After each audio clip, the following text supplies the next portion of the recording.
Hello and welcome everyone. Thank you very much for tuning in. This is a screencast-o-matic presentation and recording for the part of the lesson that has us looking at the issue from Upfront Scholastic on whether or not the House of Representatives should be expanded. Before we get started, please let me encourage you to open up to today's lesson, scroll down the correct section, and please get ready to answer the key concept questions that coincide with the reading.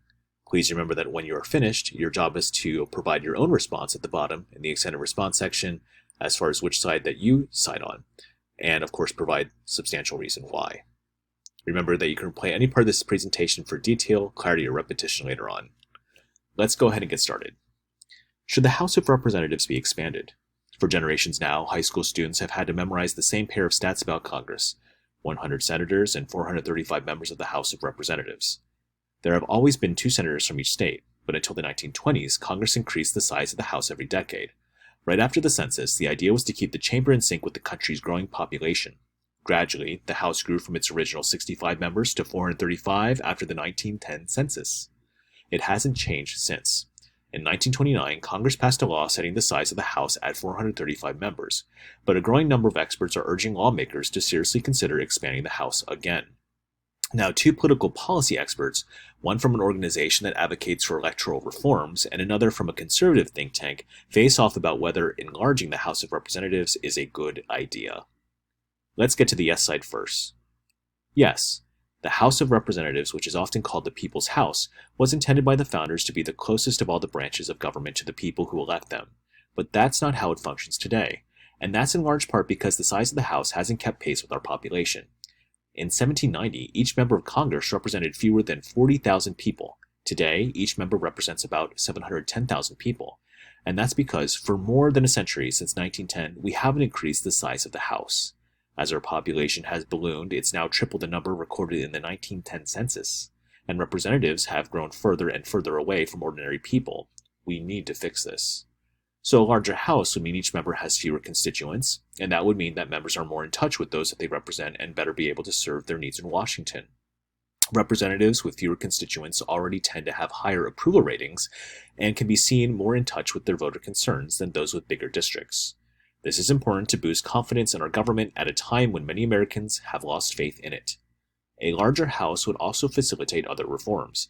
It would make it less expensive to run for office, because candidates would have smaller districts, and having more representatives could also make it easier to draw districts that ensure minority representation more fairly. Some people worry that a larger House would make it harder for Congress to function, but Congress already does most of its work by splitting into smaller caucuses and committees that work on bills before going to vote by a larger body. Sure, the House has thousands of members, that would be too many, but that's no reason to stick with just 435 people serving a population of more than 300 million. Adding representatives won't solve all of our problems, but it's a simple way to make Congress work better for voters.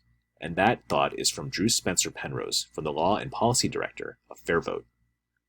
Now let's get to the other side. No. Expanding the House of Representatives beyond its current 435 members is a bad idea for several reasons. For starters, adding more people to an already large chamber is a recipe for chaos. Imagine a House of Representatives with 1,000 or more members. It would be completely unmanageable, and it would be hard to get anything done with that many competing voices and conflicting agendas. Making the House less productive would make it less representative of the people, not more. Another problem with this idea is that it would make it much harder to attract good, qualified people to serve in the House. James Madison, known as the Father of the Constitution, for this role in writing our founding document, believed that the House should be full of people known for their, quote, wisdom, patriotism, and love of justice, end quote. So if we expand the House, why would such people ever want to run for office? They would not be able to wield any real power there. Already, each member of the House has less than a quarter of power that each senator has, and increasing that number of representatives would mean that each member of the House would have even less power then.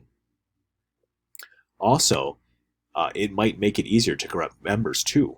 There are currently about 710,000 people in the average House district, big enough that no one interest or faction can dominate everybody else. But the more we shrink each district, the more likely is that one group, maybe a company with many employees or a particular religious sect, makes up a majority, meaning that the representative effectively works for them rather than the public at large. So imagine a larger House of Representatives, more chaotic, filled with shady characters, and more.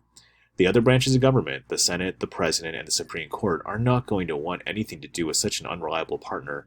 Instead, they'll do everything they can to strip power from the House too. So expanding the size of the House, far from making the chamber more fair and effective, would make it less so. And that's from Jay Cost, from Visiting Scholar, American Enterprise Institute. Here's some data to think about before you come to your conclusion. From this chart, my house is bigger than yours. These are the sizes of national legislatures from across the world. Look at Germany, the United Kingdom or Great Britain, Italy, France, India, and Japan. Now, of course, the United States is not the worst in terms of the number and of people who are active members and participants in the lower chamber. But of course, when you consider the population and when you consider, of course, the number of representatives, that does make you think. So what do you think? Should the House of Representatives be expanded?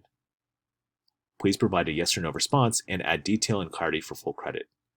Thank you very much for tuning in, and good luck with completing the rest of the lesson.